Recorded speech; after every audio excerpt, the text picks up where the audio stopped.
Hello guys, তো আজকে আসলে ইউটিউব ভিডিও এসইও নিয়ে কয়েকটা কথা বলবো। আপনারা যারা ইউটিউবে ভিডিও আপলোড করেন তাদের অবশ্যই ইউটিউব ভিডিও এসইও করা দরকার হয়। কারণ যদি আপনারা ভিডিও এসইও না করেন তাহলে আপনাদের ভিডিও ভাইরাল হবে না বা মানুষের কাছে ওইভাবে পৌঁছাবে না, যার কারণে আপনারা মানে ভিউজ অথবা সাবস্ক্রাইবারের দুশ্চিন্তায় পড়ে যাবেন যে মানে ভিডিওর মধ্যে ভিউজ আসতেছে না অথবা মানে সাবস্ক্রাইবার আসতেছে না। তো এই সমস্যাগুলো হবে। তো ভিডিও এসইও করার জন্য আপনাদের সর্বপ্রথম যেটা করার লাগবে যে আপনার যে ভিডিও ফাইলটা আছে সেটাকে অবশ্যই আপনি মানে ভিডিওর মধ্যে যে টাইটেল দিবেন সেই টাইটেলটা ওই ভিডিও রিনেমে দিয়ে দিবেন। এরপরে ওই ভিডিওটি আপলোড করুন। ভিডিওটা যখন আপলোড করবেন সেই টাইটেলটা আবার ওই জায়গায় দিয়ে দিবেন এবং টাইটেলের মধ্যে কমপক্ষে একটা হ্যাশট্যাগ রাখার চেষ্টা করবেন।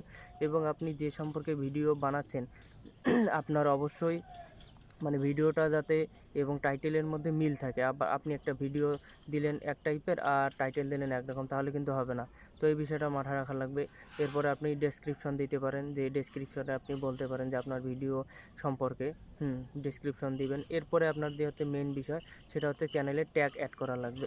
আপনার ভিডিওটা যে টাইপের ওই ধরনের ট্যাগ দিতে হবে। যেমন আপনার যদি টেক রিলেটেড হয় তাহলে টেক টাইপের দিতে হবে, যেমন হাউ টু আর্ন মানি এই টাইপের জিনিসগুলো। এরপরে যদি ভ্লগিং হয় তাহলে ভ্লগিং টাইপের যে ট্যাগগুলো আছে এগুলো ইউজ করা লাগবে। এবং আপনারা এটার জন্য ভিআইডি আইকিউ নামে একটা মানে এক্সটেনশন পাওয়া যায়, এক্সটেনশন আছে, ওইটা দিয়ে করতে পারেন অথবা টিউব বডি আছে, এগুলার মানে সাহায্য নিয়ে আপনারা করতে পারবেন।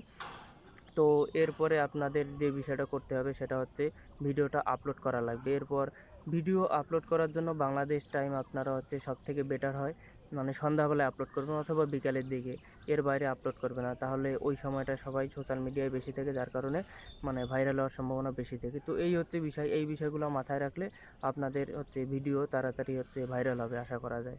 ধন্যবাদ।